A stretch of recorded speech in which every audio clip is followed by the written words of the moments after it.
Bismillahirrahmanirrahim. Assalamualaikum warahmatullahi wabarakatuh.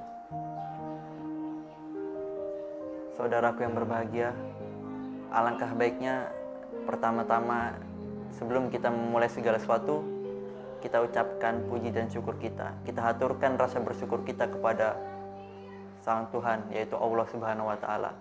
Karena dengan syukur ini, itu sebagai bukti bahwasanya apa yang telah Allah berikan kepada kita, apa yang telah Allah nikmatkan kepada kita, apa yang telah Allah limpahkan kepada kita selama ini, itu tidak terbuang sia-sia. Dan juga sholawat kepada Nabi Muhammad, tak lupa pula kita aturkan kepada junjungan beliau. Karena dengan perjuangan yang selama ini kita tahu dari sejarah-sejarah Islam, kita tahu dari berita-berita Islam, kita tahu dari historikal beliau, kita tahu dari segala media, dari segala sesuatu. Beliau sangat berjasa dalam memperjuangkan agama Islam itu sendiri. Saudaraku yang berbahagia, sebagaimana di zaman saat ini, zaman yang sangat berkembang, zaman yang mana kita tidak bisa pikirkan, tidak bisa kita sangka-sangka tiba-tiba berkembang pesat seperti ini. Zaman yang mana daerah yang sangat jauh, daerah yang sangat terpencil bisa berkomunikasi dengan daerah yang sangat dekat.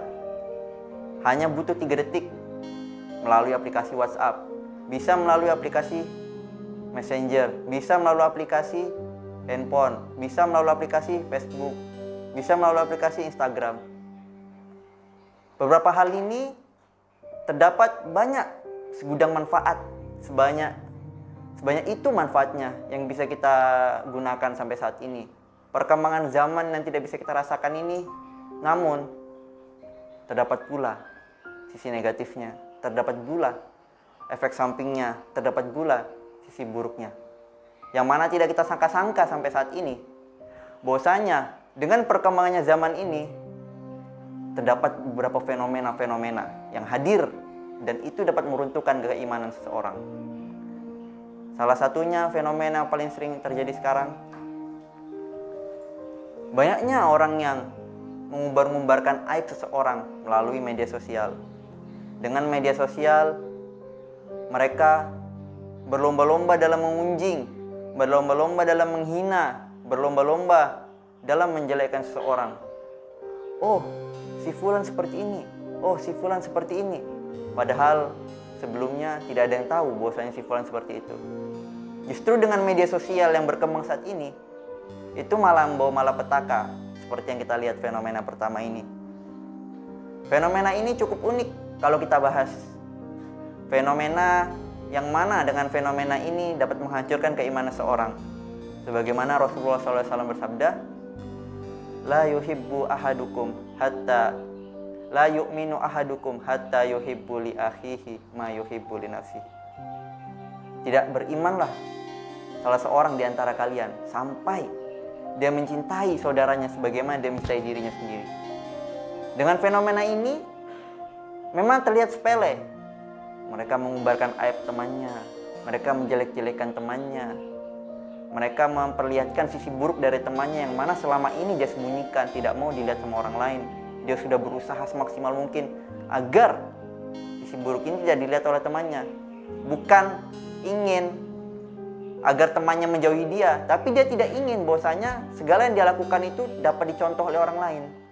Tapi justru dengan media sosial ini, temannya malah memperlihatkan aib yang selama ini disembunyikan, malah mengumbar-umbarkan aib yang selama ini disembunyikan. Perang media sosial, perang berita hoaks, perang segala sesuatu yang terjadi di media belakangan ini, salah satu fenomena yang dapat meruntuhkan keimanan seseorang. Rasulullah sudah bersabda seperti tadi, yang berarti kalau di antara kalian itu tidak akan beriman sampai kalian itu tidak mencintai sahabat kalian, mencintai teman kalian sebagaimana kalian mencintai diri kalian sendiri.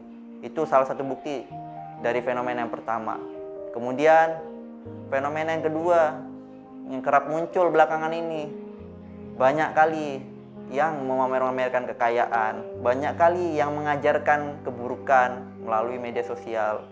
Banyak kali hal-hal tersini yang bisa kita lihat secara jelas. Dan ini yang menjadi fenomena yang dapat kita kutip, dapat kita lihat, dan dapat kita ungkit lagi latar belakang terjadi fenomena ini kenapa.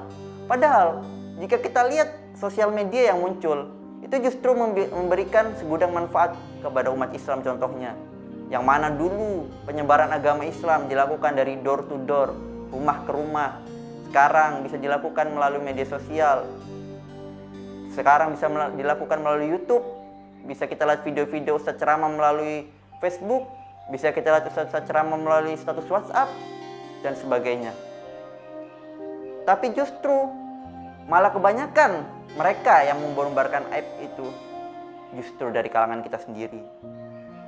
Itulah mirisnya perkembangan zaman saat ini, yang mana dengan perkembangan ini justru membawa malapetaka, membawa musibah bagi kaum kita saat ini. Hal ini harus diperangi. Mengapa? Karena dengan berkembangnya hal ini, keimanan seseorang tidak akan bertambah, tapi justru akan runtuh dan lama-lama akan hancur, sehingga habislah iman yang dia miliki. Kita takutnya orang yang seperti itu, ketika di akhir hayatnya, dia masih seperti mengubar-ubarkan aib seseorang, mengubar-ubarkan aib temannya, sehingga iman yang dia miliki habis benar-benar tak tersisa. Dan ketika ajalnya dijemput, apa yang akan dikatakan nanti di alam barzah? Apa yang akan dikatakan nanti ketika dia bertemu dengan malaikat di alam basyar? Apa? Coba kita lihat.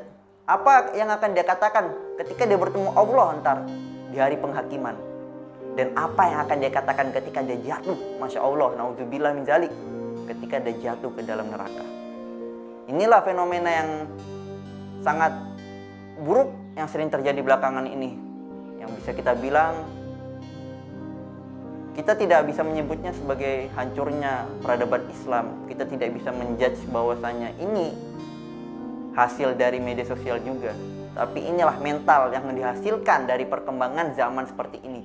Mental yang hancur, mental yang rapuh, mental yang gampang terombang-ambing, mengikuti sisi kanan, sisi kiri. Ketika ada yang viral, dia ngikutin yang situ. Tetapi ketika yang sebelah juga ikut viral, dia berpindah haluan ke sebelah juga. Inilah mental yang dihasilkan dari media sosial seperti ini. Mental-mental ini tidak boleh kita teruskan.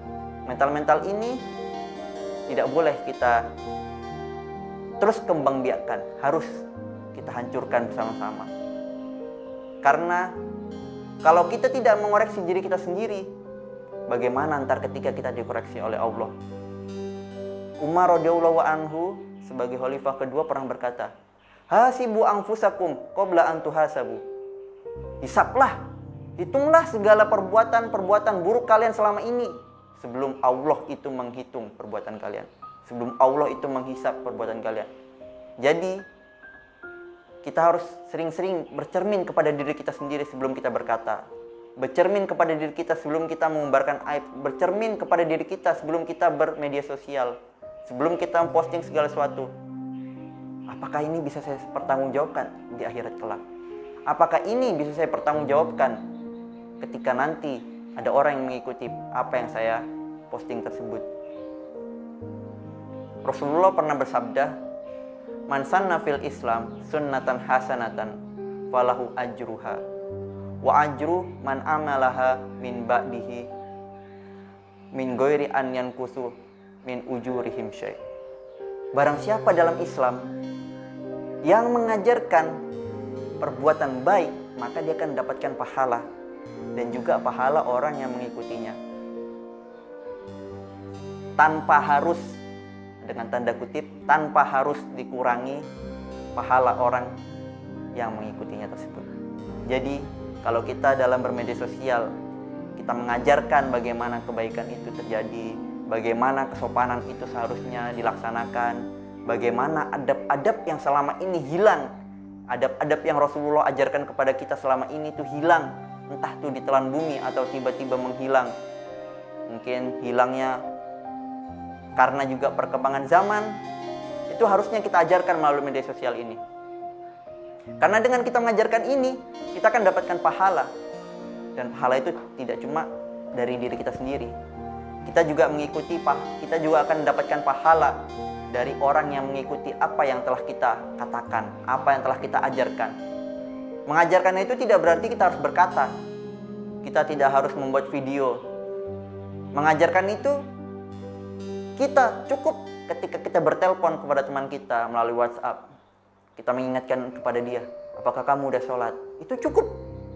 Itu bisa dikatakan mengajar. Itu udah cukup.